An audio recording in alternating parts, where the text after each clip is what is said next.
I know you are one of the key people, the selected few, who had the opportunity to work on that project. Yes. How did it begin?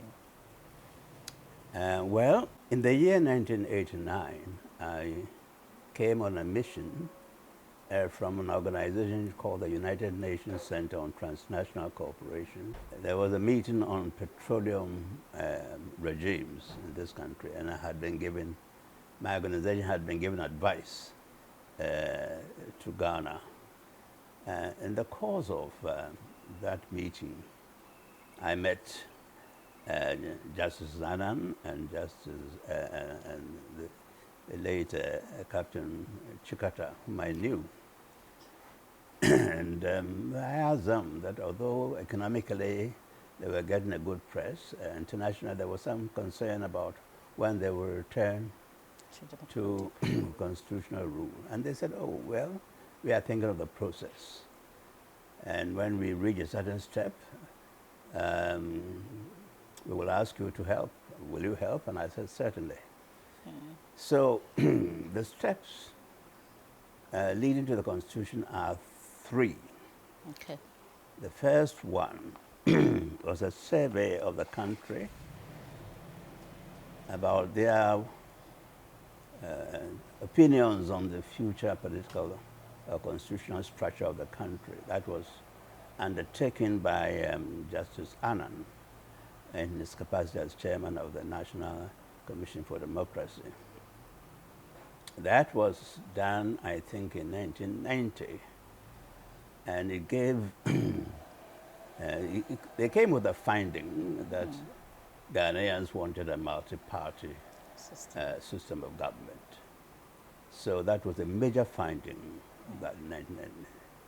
And then in 1991, they formed the Committee of Experts, of which I was appointed chairman, to formulate proposals for a draft constitution of Ghana.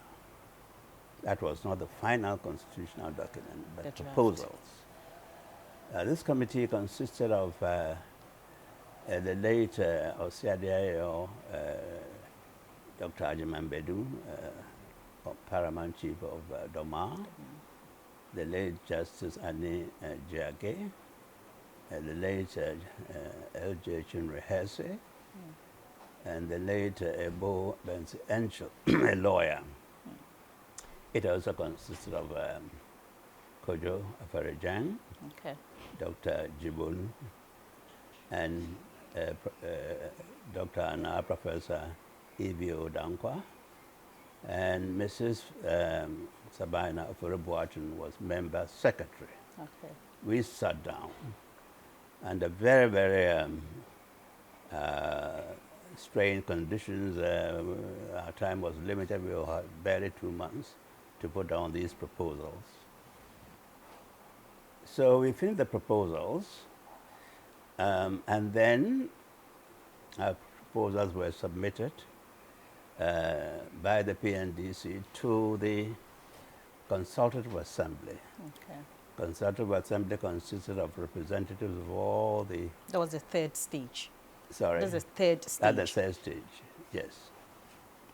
Yes, there were identifiable groups like the judiciary, organizations, various ministries,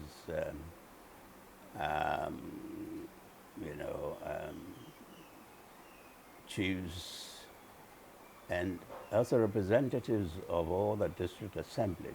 Okay. And then the PNDC also appointed certain numbers. There were about 258 in all. The Bar Association refused to participate because they thought the number allotted to the Bar Association was insignificant. So did the Ghana Students Union or Students Council. They worked. They rejected some of our proposals, but they produced a final document with the assistance of some of our members who are legal draftsmen, like Chinrehese and Sabina Ofurubuatun. They had a drafting, a legal and drafting committee chaired by Justice Brobe. They then produced the final The constitution. final constitution. Now, before the constitution was submitted to the people for a referendum, there was a separate negotiation between what they call the legal team of the PNDC, Okay. headed by Justice Annan, and some of the chairmen of the committees of the Consultative Assembly, but not the Consultative Assembly. This is the negotiation which produced the transitional provisions which contained the immunity sections, the controversial immunity sections. Okay. So those were added to the Constitution. The two documents were then submitted to a referendum in April 1992 92. and overwhelmingly approved by Ghana. That's how it came to the Constitution. The Constitution was enacted in May 1992, came to force on the 7th of January 1993. Yes. Good to know. But I'm curious, you said some of the proposals in your draft document were rejected. Well, Yes, first of all, we proposed in accordance. First of all, I must tell you that we had a mandate. Okay. The committee of experts was required to draft these proposals on the basis of certain basic principles. Okay. And these were that there will be a president elected by universal adult suffrage. There will be a prime minister, also commanding the support of the majority of parliament. There will be free media. There will be independent judiciary. There will be very emphatic guarantees of human rights. There will be a document on directive principles of state policy. There will be decentralization on a non-partisan basis. So these were the basic elements. Now, we drafted our proposals, and our proposals had this idea of an executive president plus a prime minister. Prime Minister. And but that is not what we have today. That's not what we have today. Oh, yes. okay. The basis of that recommendation is that, first of all, that would have diffused concentration of power in the hands of one person. You have a prime minister and you have a president. But there was also a more pragmatic reason.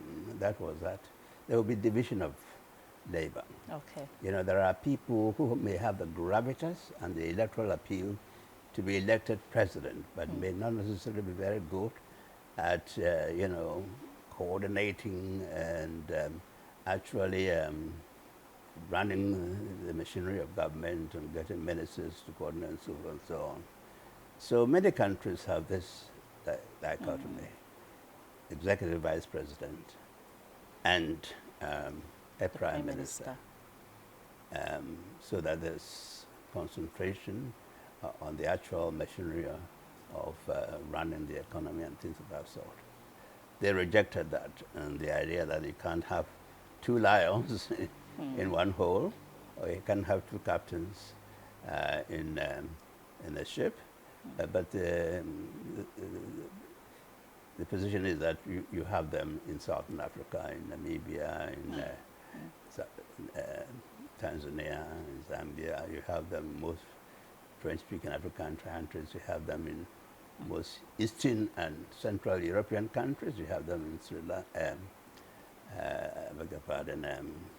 Korea, South Korea, and so forth and so on. So it's not a peculiarity of this. But anyway, they rejected that.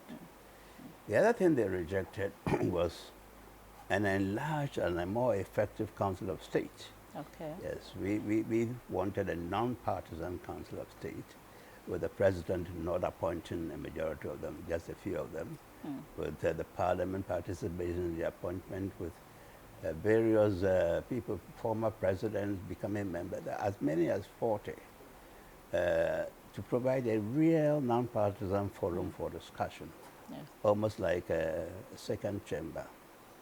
They rejected that. we also raised the question of the issue of proportional representation in a very strong way, because that is something which leads to the winner takes all practice.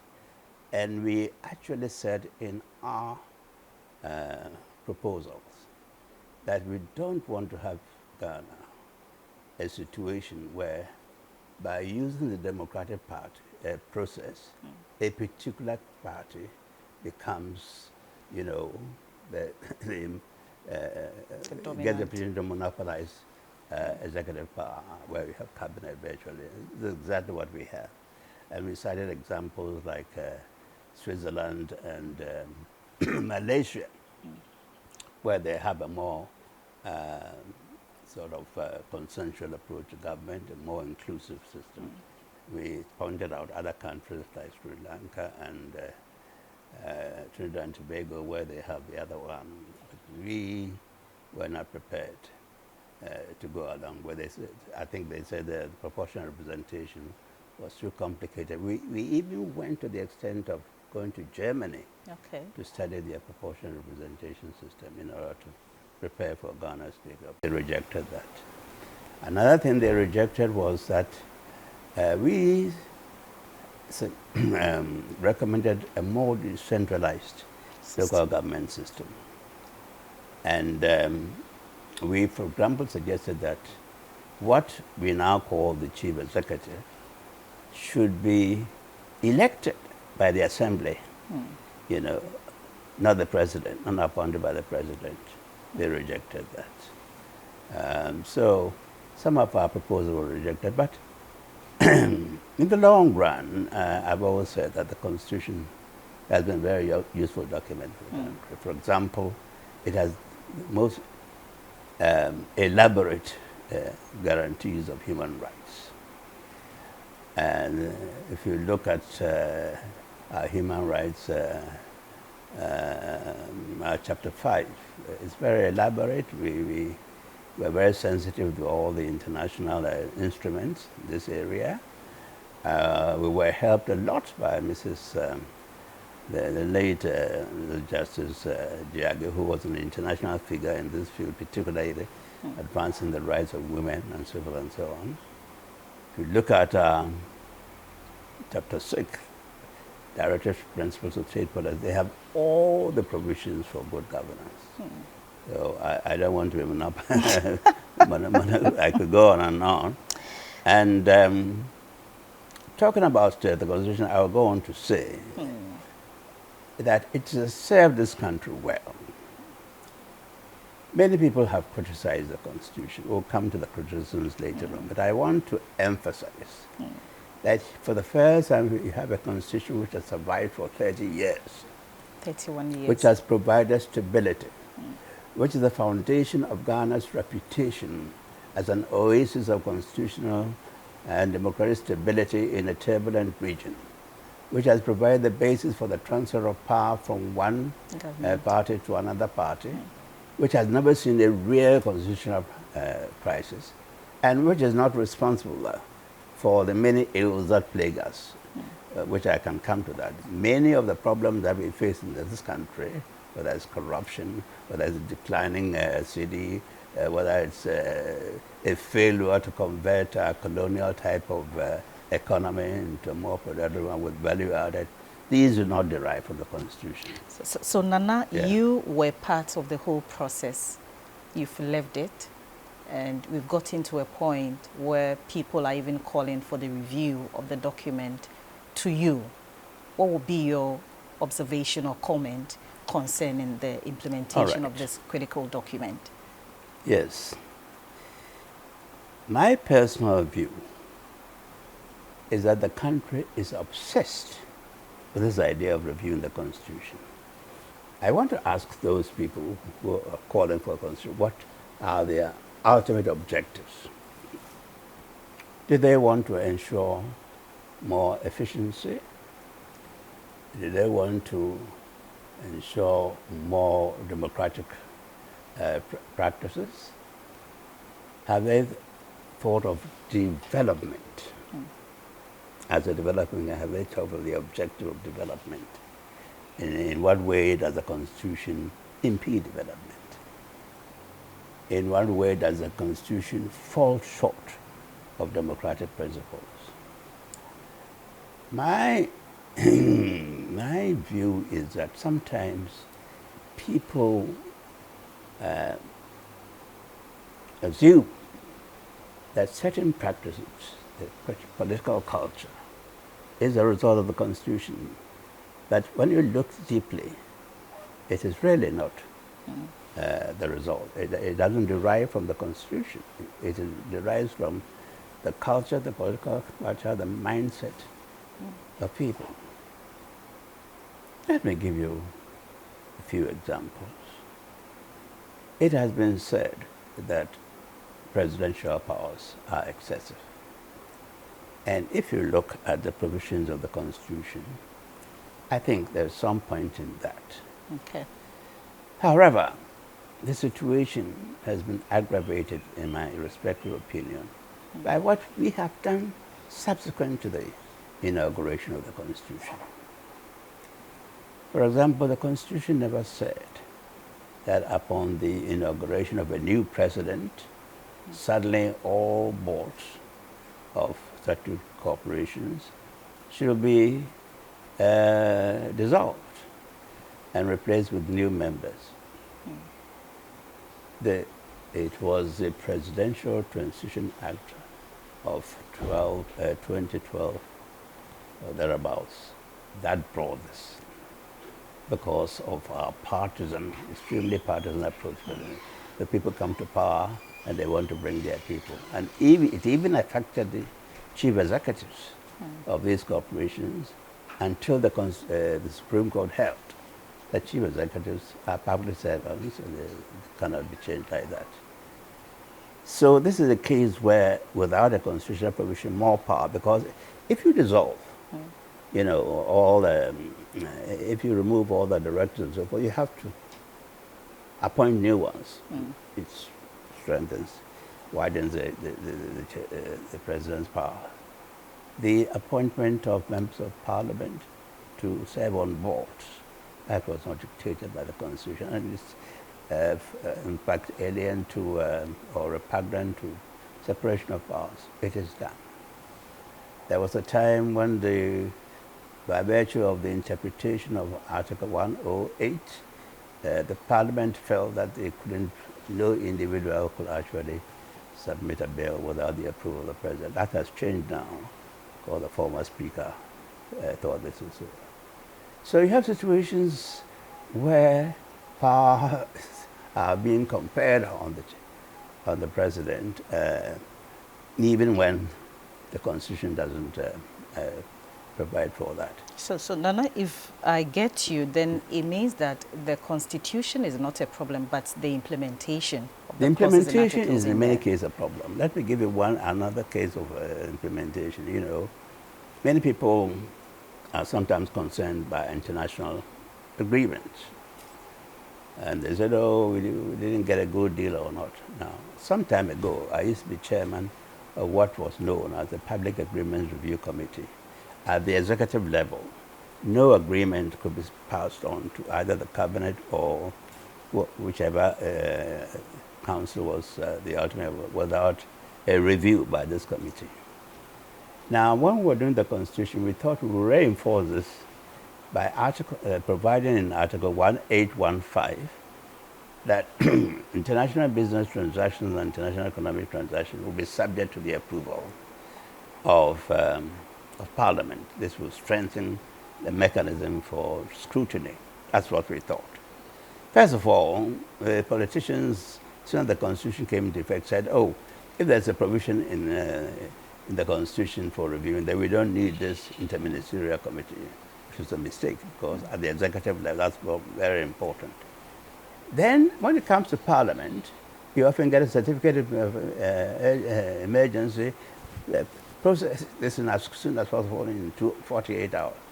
So it hasn't worked. It hasn't really worked.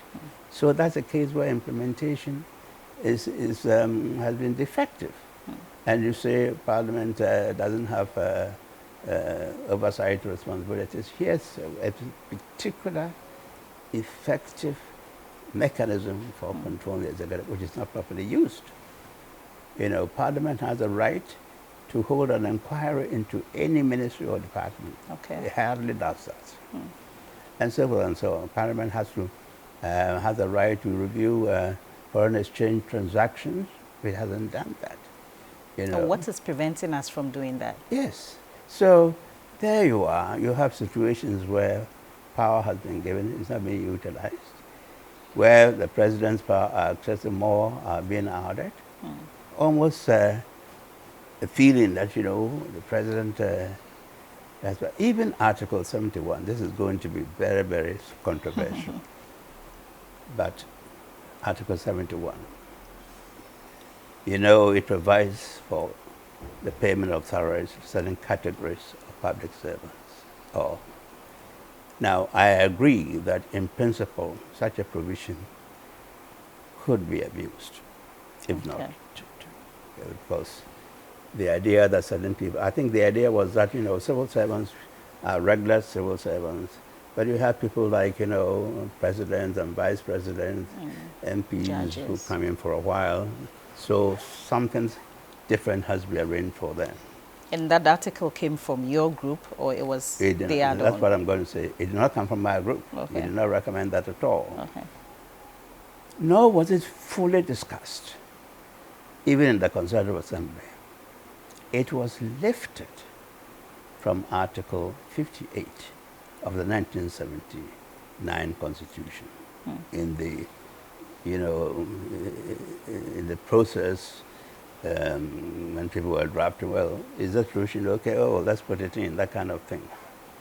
All right, so it was put in. Now, there is nothing in Article 71 which says that every president must appoint a new committee. It says the president must appoint a committee. It does not say that any new president should appoint a new committee. So in the implementation, you had a process of separate committees being appointed. Nor does it determine what the content should be. Okay. That's the matter for the discretion of the committee. The word ex gratia award does not appear. That's a big one. Yes, it does not appear in the Constitution. It says award, you know. So if you provide, you know, all these things, you said Article 71, I agree that maybe the idea of setting it apart, but it was probably innocently done. But in the implementation, you could have a situation where there is some equivalence between Article 71 holders and the others, some reasonable correspondence.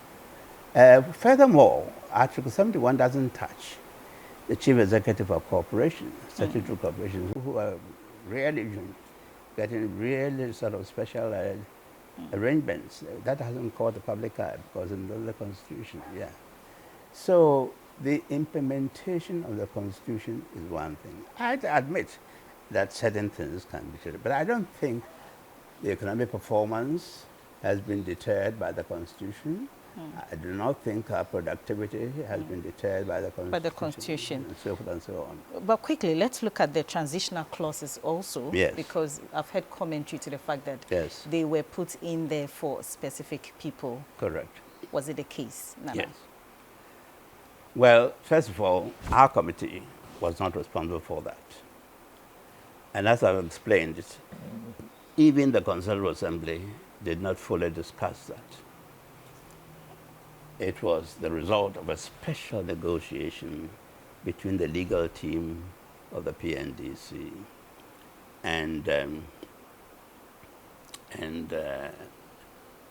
certain selected members of the Consultative Chairman of the Now, while we are there, I want to point out that somebody, you know, some very, very, you know, informed statement has been made about me that I was recruited to come and protect the military junta, which is totally absurd.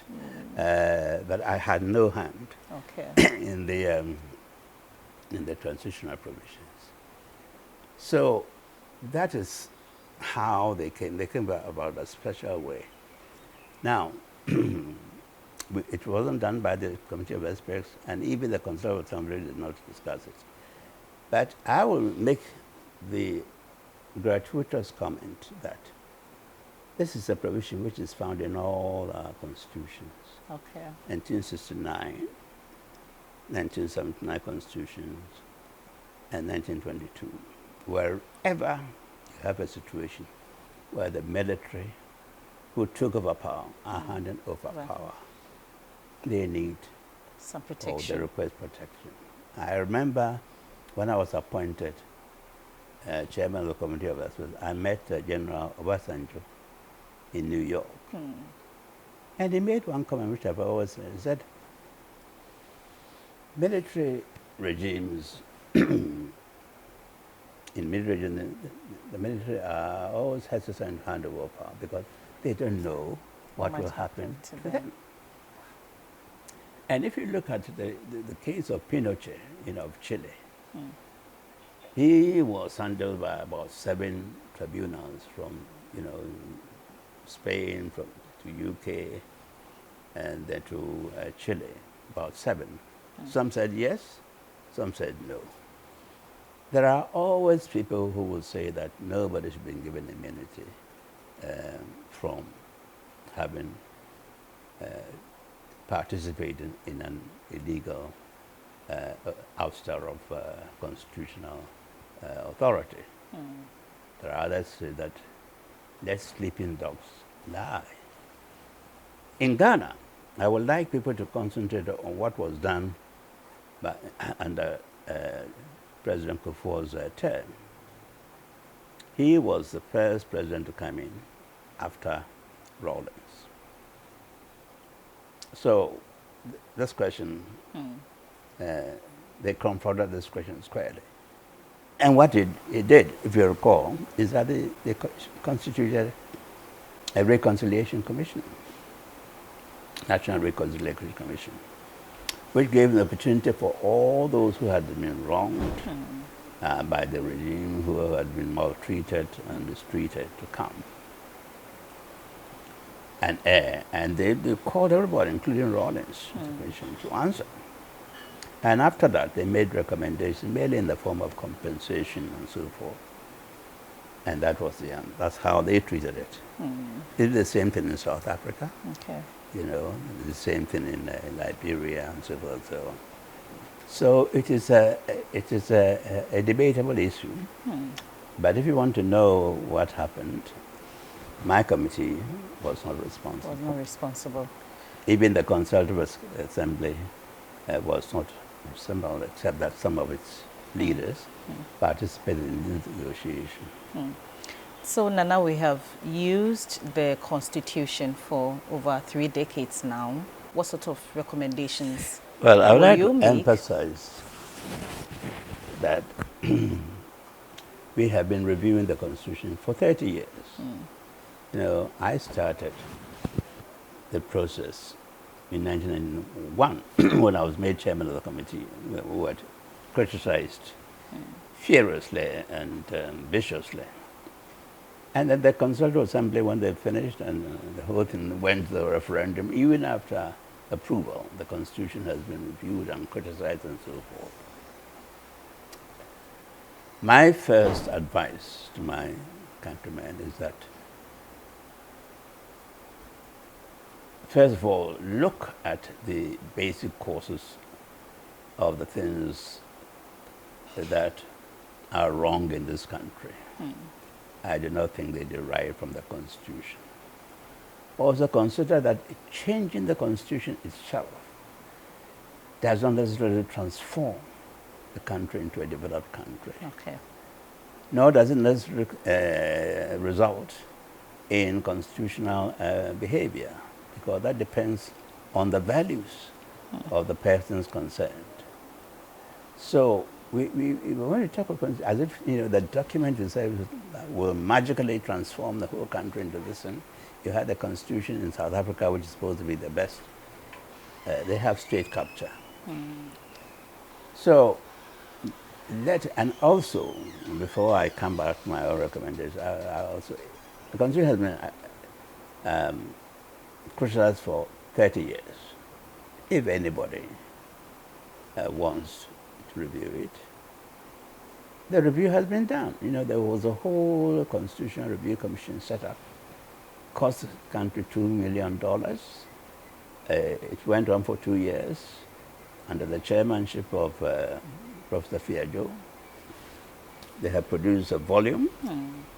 It's still there, and people are still criticizing the Constitution. The question is, why is it that these reforms have not taken place? It is my theory that the political class, both parties, are not really committed to constitutional reform. If I'm wrong, let somebody prove that. We look at their manifestos, their preoccupations, what they discuss at their annual meetings. Constitutional review doesn't come as a top priority. And yet constitutional review must necessarily involve Parliament. Parliament must take a leadership according to the amendment procedures and so forth. So all these things are there. Let's look at the culture, the values, the things which really we should be addressing, like corruption, like productivity, like proper orientation of our economy and so forth and so on. But if you must think of some constitutional changes, then my thinking is that the one thing which always leads to tension during this in our country is elections.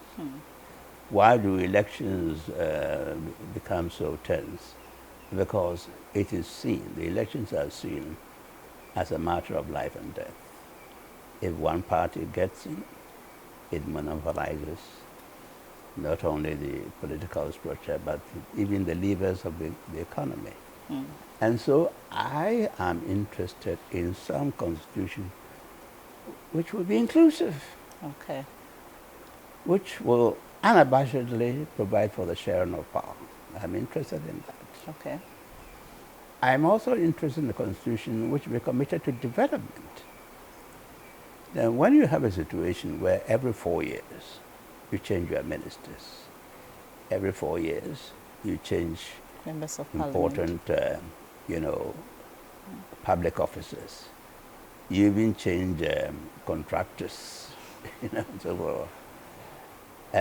You may do this peacefully, and the world outside will say, oh, yeah, very peaceful, but you're not having development. These constant changes, because take a statutory corporation. When the president becomes a president, it takes him 1 year, literally, to appoint all because he has to appoint the ministers first, and the minister the main recommendations for this one, so on. So it takes 1 year, sometimes even more, to fill all these vacancies. So what they get in, and then they start learning. Maybe in 2 years or so, they are just about to learn. Then another 4 year comes. And so anything which really leads to that kind of, circular thing, in my view. So we must look into situations which provide for stability and long-term development. I'm very, very concerned that our commission on Permanent Economic Commission or Development Commission is all gets changed also. Can't have a long-term planning. I have been to China and Korea and so forth. They always have long-term planning in their development. So if there's too much politics which deters that kind of thing, I'm concerned. To the extent that the Constitution can have that, yes. But on the whole, I don't think that a government which is committed to development can actually be frustrated by the Constitution. There may be things fine-tuned here and there, and so on and so on. But I want a more inclusive thing so that, you see, we are in a plural society. And in a plural society, our politics are affected by regional, ethnic, and religious factors. We have a situation where everything goes purely by majority. It means, particularly the majority is very, very small. In a situation that we have, one party wins, and the difference is very small. I think that the rest is excluded. It's not a prescription for nation building, nor is a prescription for utilization of all the talent that is available in the country. It should never be said that this person belongs to this and therefore he cannot be a good technician here or there. These are my broad views. Yeah. Nana, you know, I did some vox pop, spoke to a few of one or two people on the streets concerning the Constitution. One perception came out strongly, and that was that the Constitution was written for a specific group of people. So you being a part of that committee that drafted and put together that document, what assurance can you give to the ordinary person that, I mean, everybody has a stake in the Constitution? Chapter 5 of the Constitution,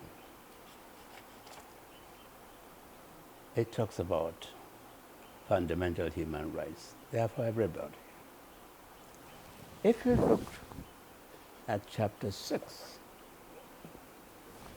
let me read you some provisions of chapter 6, which means that everybody is being thought of. But it is the nature of things that once certain people get power,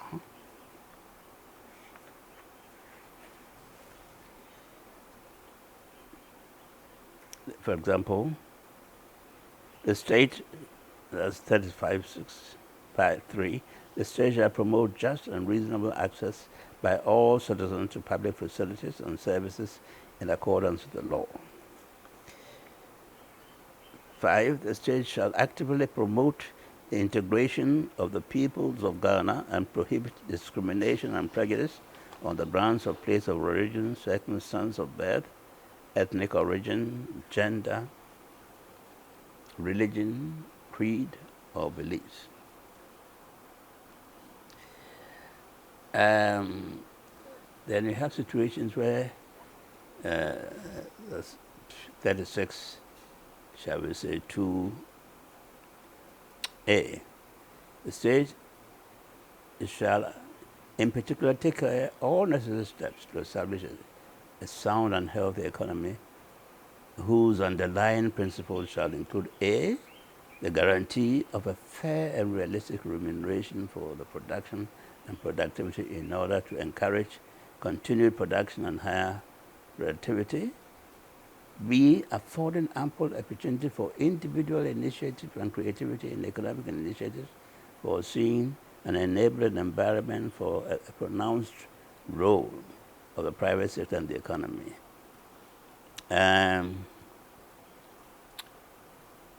C, ensuring that individuals and the private sector bear their fair share of social and national responsibilities, including responsibilities to contribute to an overall development of the country.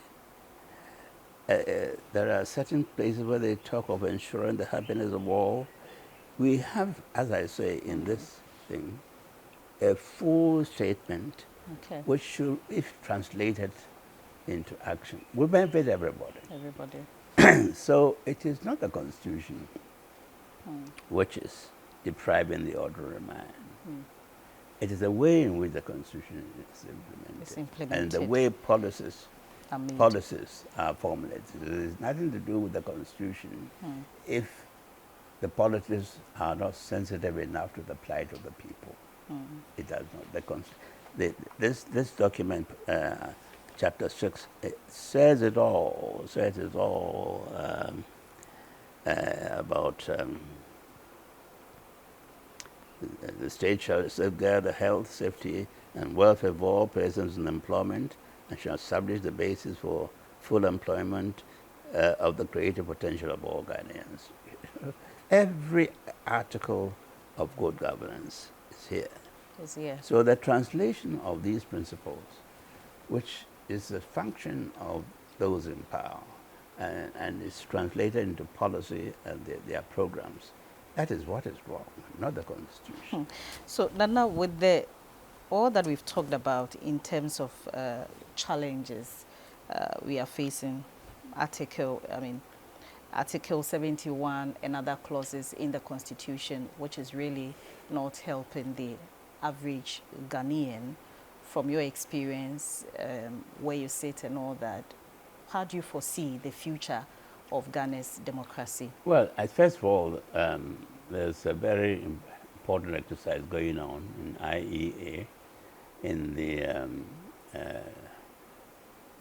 under the chairmanship of the former Speaker, Michael Quay, Right Honorable Michael Quay. They are reviewing everything. Sometimes I tire of that because they have been reviewing, but this time, the very, very serious analysis. And he said that at the end of this exercise, they will present the results to Parliament for action. The time for talking is over. I'm sometimes surprised that the press still publishes somebody's reviewing the Constitution and so forth. All the review has been done. We have tons of reports everywhere. In the old days, when people like Dr. Danko complained about the Constitution, they were challenged to produce Constitution, and they would do that. Danko Constitution, which he produced in 1946 or thereabouts, after the Burns Constitution.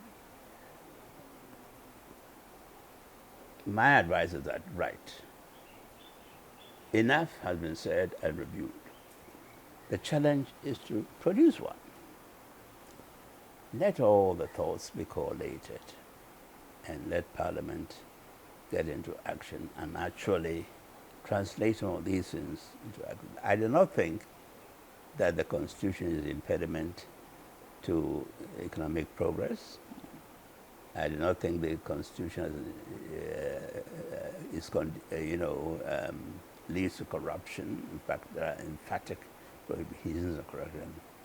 So that there's an impelling need for us to change our political ethics and our moral and our civic responsibilities and our attitude to work and so forth. When you go to the Asians, are highly disciplined. And so all these things are things which you must learn and not necessarily depend on a change of the Constitution. Yes, but yes, there must be a Constitution which enhances development, which promotes, inclusiveness so that nobody feels out of it, and which translates into action. There must be, well, that we have already, but you must have governments which will translate the precepts which are in Chapter 6 into action. That is the real rub. You can have all sorts of constitutions. These are paper prescriptions. The translation of the ideas into practice reality is a more important challenge. We want to look at the future of Ghana's democracy. I mean, we are plagued with a lot of challenges. Well, in my humble view, there is enough in the Constitution to support any really genuine government. There is. The Constitution could be perfected in a way or the other, but I do not think that the future of the country depends on the change of the Constitution. It is not my view. Okay. The future of the country depends on what we do to ourselves in terms of morality, in terms of our commitment to development, in terms of our productivity, in terms of our discipline, in terms of what. Recently, there was an important debate in the UK on democracy and on other forms. And somebody made the point that in all the industrialized countries, none of them took off at a time when they had a liberal democratic system. None. And I have also observed that when you go to Asia, I saw, as I said, I went to China in 1980, I went to Korea in 1968. The rise of the Asian tigers, Japan and so forth, that was, I didn't go there, but I passed through there. They did not develop or take off economically because of a constitution. So the thing that I want to drive home today Yeah. So don't be obsessed with the With the Constitution. Constitution. The Constitution is only, look at Britain. Britain became an imperial power without a Constitution. We never had a Constitution, a few principles. Yeah. You know, the spark which leads to development, the spark that leads to inventions, the energy, the discipline, and so forth, they are not based on what one has written in a document. Something has come from within us. You know, our attitudes, our worldview, our morality, our integrity, Yeah. and so forth. That's my message. I know you've been talking about Constitution all the time, but this is my message. Yeah. Let the Constitutional Review start up. Yes, if there has to be done something, sit down, whoever wants to, write, as we did. I want to show you, this is what we did. In 2 months. Whoa. This is our proposal. This is your report. Yeah, the report. Ah. Yes, show it to the world. People Proposals don't even know it. for a draft Yes. Constitution of Ghana. Yes. And that was July 31, 31. 1991. We started work on the Okay. 11th of June and produced Yeah. it. And was presented to the PNDC And government PNDC, at yes. that time. And that formed the basis of the discussion. Of course, it's criticized, but at least it set the ball rolling. Set the ball rolling. So Within 1 year of the constitutional exercise, they had a constitution. You know, Justice Annan produced his report in March 1990. okay. March 1991, we produced our report. No. He did it in 1990. We produced our report in 1991, July 31st. Consultative Assembly met in August 1992. 1991, by April, by March 1992, they had finished. And by April 1992, we had a constitution. Wow. Yes. We have Wow. been criticizing the Constitution for 30 years. Had them produce one. We sat down night and day to write this. To I write remember. this document. Yes. How many pages? That's about Yeah. 300 and Yes. 328. Yes. 328 document. It Wow. was not an easy Impressive. job at all, and very uncongenial. You know, people were not friendly to us. They thought we were collaborating with In the the PNDC for government. doing something really. I said no. The basic principles given to us pointed to a liberal order. Let's go ahead. So Dr. Afarajan wrote a book on the making of the Constitution and dedicated it to us. Wow. As he said, we carried on our work conscientiously when we were subjected to vicious abuse. So, Nana, my last question, you know, Yes. your draft, it has lived for 32 years now. Well, not all of it. As I said, Yes, some of our a major part of it. Yes. Of course, you were part of the team that Correct. worked on our Correct. Constitution. After 32 years now, Yes. how do you feel about the whole process? About what? About the whole process, being part of that process. I that's am very produced the proud that I participated. Of course, I get upset when my motivations are misconstrued. Some people, recently, the past year, somebody got up and said, oh, he was invited to come and protect the Janta, which is absurd. But I'm very, very proud, because when I was doing this, my friends were opposed. My good friends and my professional colleagues were much opposed. Why are you getting involved in this? And I said, what else? Tell me the road to a constitutional thing without participating in this. And I was actually, I didn't want to say it, but I was actually booed by the Bar Association when I said I wanted to present this report. They go away, and they booed me. But the leadership of the Bar Association, many of them turned out to support the Constitution and took important positions. Now, somebody should go and do research and find out who were in the Bar Association in 1991 and what they did under the Constitution. Nana, thank you so much for the encounter. Thank you very much. So grateful. And I would like to say that my views on the evolution of the Constitution are in this book. Okay. as part of it. Okay. I You delivered, launched this about a month or two ago. yes, You launched as a it. book which I it's called Critical and Biographical Essays. It's in the bookshops now. Bookshop. But the story of my involvement of the committee of experts' role, the differences between our proposals and my general views on the Constitution, some of the things you asked me, are all here as a chapter Okay. of this. So that's one thing people don't read. So if they read, you'll find true. out. There's also a book It's by Professor Kumado Okay. on constitutional law and its history, which also refers copiously to this, Okay. to our work in the committee, and points out, since you're a media representative, that the freedom of the media did not happen by accident.